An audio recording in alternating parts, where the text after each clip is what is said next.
तो आज हमारा गृहस्थ धर्म संकट में पड़ गया। जहां देखो पति पत्नी की हत्या करते पाए जाते, पत्नी पति की हत्या करते, ये सब क्या हो रहा है?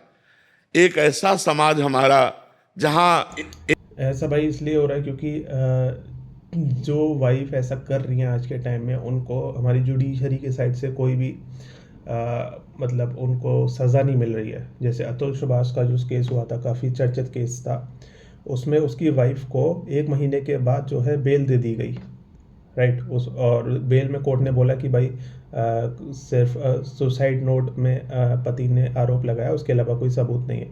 बताइए, जो पति वीडियो पे आके राइट सब कुछ बयां कर रहा है, उसको भी वो दरकिनार कर रही है कोर्ट, और उसकी वाइफ को बेल दे दिया, राइट। अब उस बेल देने से क्या समाज में मतलब क्या समाज में मैसेज गया, आप ये सोचो।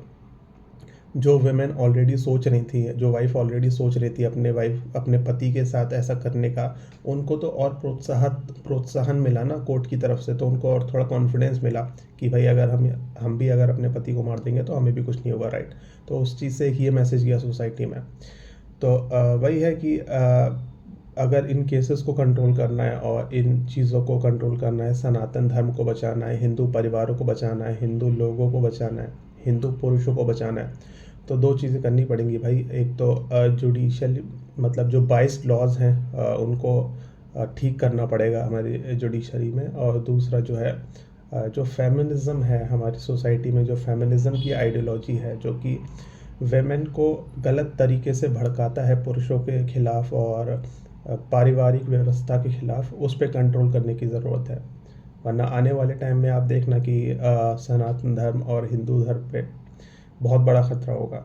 और मैं सिर्फ धर्म से मतलब सिर्फ धर्म का नहीं होता है भाई, धर्म से मतलब होता है धर्म को मानने वाले लोगों का। तो अगर धर्म पे संकट आएगा तो मतलब लोगों पे संकट आएगा। जो हिंदू धर्म जो को मानने वाले लोग हैं उनको दिक्कत फेस करनी पड़ेगी आने वाले टाइम में। कि आज हमारा समाज पतन की ओर जा रहा है। तो अब आजकल जो बच्चियां कई बच्चों से मिलती हैं, वो अपने पति पर अनन्य कैसे हो सकती है?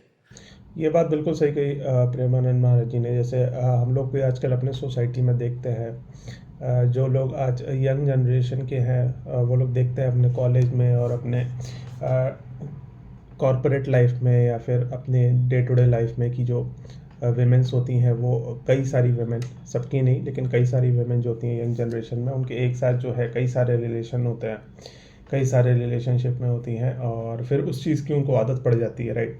फिर शादी के बाद उनका एक में मन लगेगा ही नहीं, उनको मतलब बोरियत फील होने लगेगी, उनको लगेगा कि उनका हस्बैंड बोरिंग है, कुछ उनको एक्साइटमेंट फील नहीं होगी, और फिर वो उसकी तरफ वापस से मल्टीपल रिलेशन की तरफ जाएंगी। और यही सब हमको देखने को भी मिल रहा है आजकल हमारे सोसाइटी में।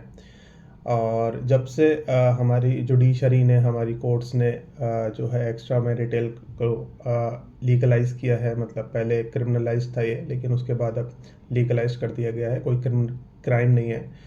तो तब से देखा गया है कि ये बहुत तेज़ी से बढ़ी है ये चीज़। और एक ऐप आती है, डेटिंग ऐप, मैरिटल लोगों के लिए, मतलब जो शादीशुदा लोग हैं उनकी डेटिंग के लिए ऐप आती हैं। तो उनकी जो ग्रोथ हुई है वो 800% से भी ज़्यादा हुई है जब से ये डिसीज़न लिया गया है हमारी जुडिशरी के द्वारा।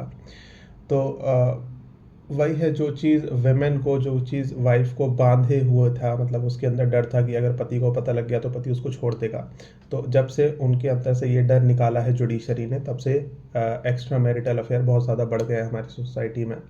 और ये सब जो है खतरा है सनातन धर्म के लिए। सनातन जो पारिवारिक व्यवस्था है, जो सोशल स्ट्रक्चर है, उसके लिए बहुत बड़ा खतरा है ये। आने वाले टाइम में आपको देखने को मिलेगा कि हमारे जो हिंदू परिवार हैं वो टिक नहीं पाएंगे, और शादियों का रेट बहुत तेज़ी से गिरेगा, चाइल्ड बर्थ रेट बहुत तेज़ी से गिरेगा, और धीरे धीरे क्या होगा कि हिंदुओं की पॉपुलेशन गिरना चालू हो जाएगी बहुत तेज़ी से।